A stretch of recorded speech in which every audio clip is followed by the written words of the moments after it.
Hi everyone, this is Teacher Noy. Welcome to my YouTube channel, only here in Gel Vlog. For today's video, I am going to propagate this Ficus elastica, or we call it here in the Philippines, rubber tree, or in Tagalog, balitik na kahoy. I have been collecting Ficus elastica for 5 years. Why I love to collect this plant, knowing that this is tropical plant, it can survive whatever climate or season that we are here in the Philippines. Now it's time to share to you about my experience in growing this one. I failed many times in propagation of this Ficus elastica Tineke. By cutting the stem, I don't really feel good every time that I'm waiting for the harvest time. Until such time, I discovered a new technique or a new method in growing this Ficus elastica Tineke, and I am completely happy for the result. Now I am very proud to share to you that technique, which is the marketing. If you are excited for this propagation and sharing of the tips in growing the Ficus elastica, come and join me and watch this video. Don't forget to subscribe and tap the bell icon for you to be notified for the new video that I'm going to upload only here in Gel Vlog. Now it's time to harvest the two types of rubber tree, or we call it Ficus elastica, here in my garden. We marketed this one for 2 weeks. I can't imagine, or I can't believe that this Ficus elastica really giving me a very fast fruiting. Now I'm going to cut these branches. Magahi ay ha.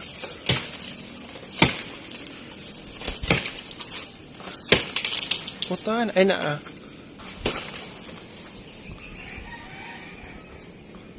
Ay, okay da? Yes.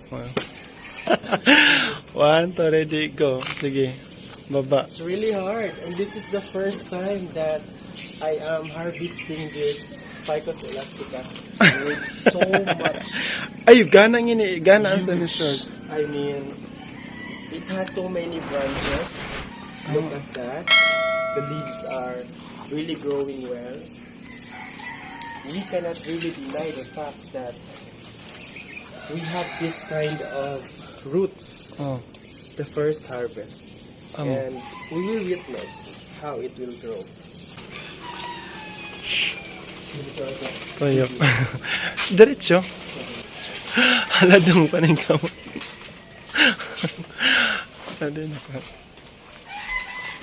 So here we go. This is my new arrangement, and this is the place where I love to propagate or plant my new cutting, because this place really showing me a positive vibe. I feel like that I'm in the nature.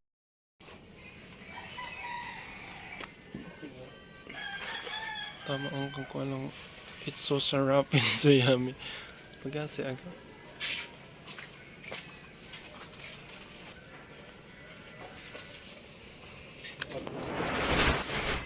Huli ano? Isa lang yung naka-vlog para dyan. Gani. Now we will remove first the cover para makita nyo talaga, guys. You can really see the roots. Go. I know you are all excited to see the development for 2 weeks of this Ficus elastica marketing day. Look at this one. Look at the roots. And it's really good to harvest this kind of development. Don't wait for the long time to harvest your Ficus elastica. I don't find any reason that this plant cannot survive.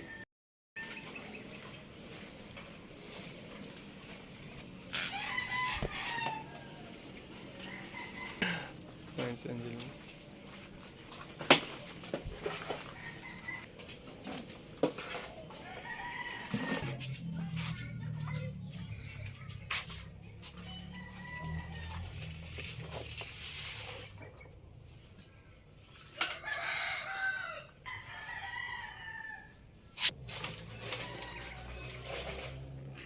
I'm again, so come to me now. It might be